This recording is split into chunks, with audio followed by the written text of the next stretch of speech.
a little blanco. Today I spent some time at my best friend's house. I got to spend some time with this cutie and this cutie.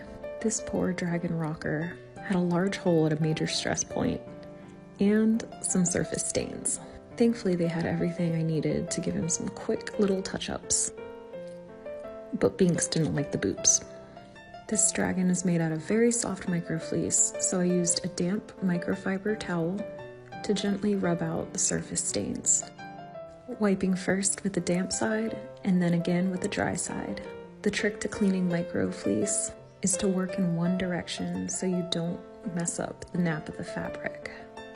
And if you have to clean the embroidery, always work in the direction of the stitching. That way you get in between the threads and on top of them. Next, we're going to take care of this big hole.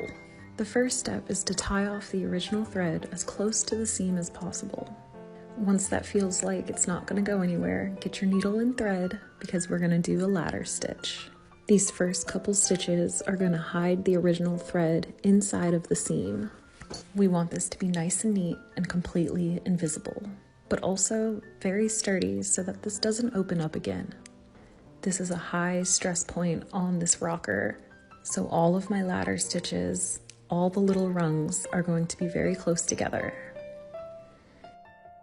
I pulled it closed halfway down to make sure those first few stitches were secure before I moved on all the way down the rest of the seam. The trick to the ladder stitch is to make sure that each of your rungs is as parallel as possible, but even then it can be forgiving. I do one more stitch back the way I came and then secure with a double knot. Then I slip the needle between the seam and out of the side of the stuffy and snip the end to hide it completely. Wow. Wow. So soft. Yeah. So soft. Good. It's all fixed. Almost. Jack approved. There we go. Yay! I also got to meet the rest of the stuffies and taught Jack how to do boops, solidifying my place as the cool auntie. So I still haven't figured out the cassette door situation, but in the meantime I wanted to take Mother Goose apart because she's stinky and she needs a bath.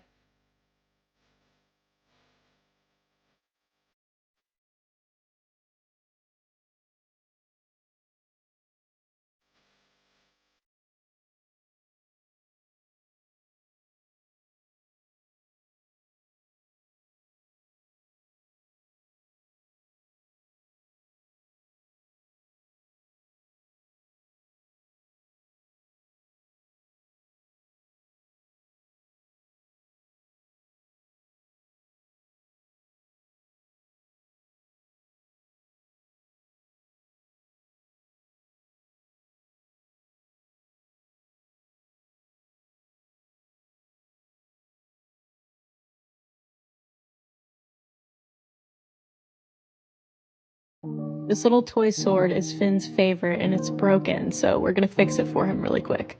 We got this a long time ago in one of those cat box, subscription box things, and it was Renaissance themed, so he just has this little sword and it's like his favorite toy for whatever reason.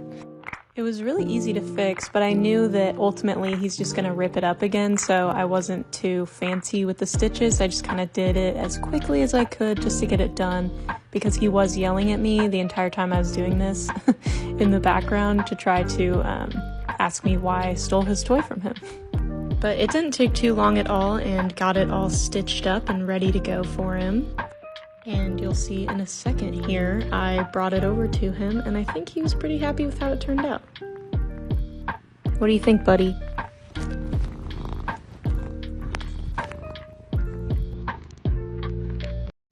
Alright, so it's pretty bad to drop one of these things, but let me show you how to fix it.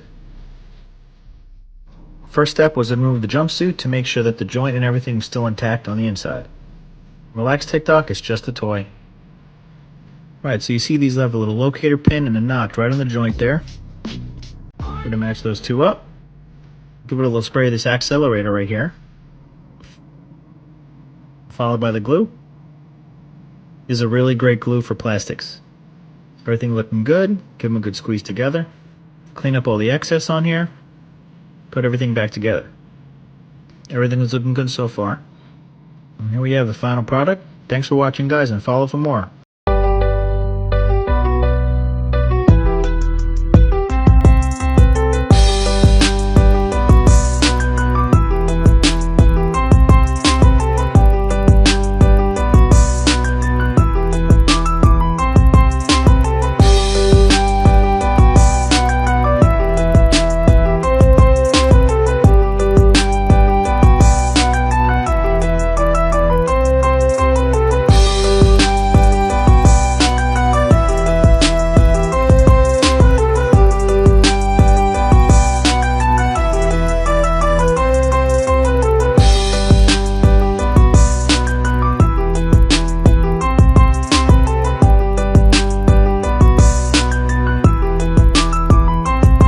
Restoring my childhood plushie. Gross.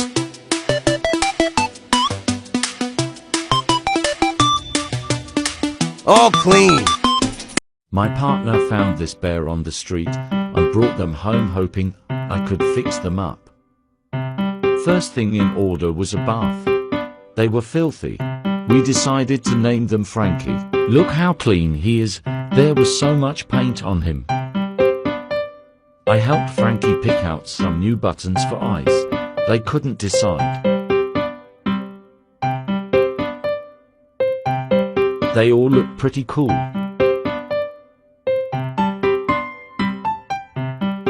I needed to fix up that hole first. I'm still new to darning, please don't make fun of my technique lore. There, the eye is all patched up. Now I had to fix up their armhole. I decided against giving them a new arm. We were still deciding on a button eye. We chose one eventually. I decided to replace some of the fabric where the paint just won't come off. It turned out pretty good. This was a bit of a pain to sew, but hey, it looks real nice.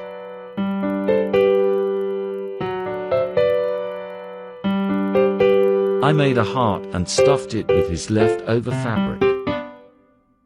Now it's time to restuff him and put his heart in. Sewing him up. This was a bit of a pain because I forgot how to do this stitch. It turned out pretty good though. I was going to sew up his head, but Frankie decided they wanted more button eyes. He can see 5 dimensions at once now. I made a brain filled with old fabric. He turned out so cute. Frankie loves his new look and is happy to have a loving home now. I have had this giant rabbit toy since I was a baby. He was looking really gross and smelled old and dusty. So I removed his stuffing and tried to restore him. I found these old pressed wood pieces degrading inside, which were what made him smell like old books. They used to make his ears stand up.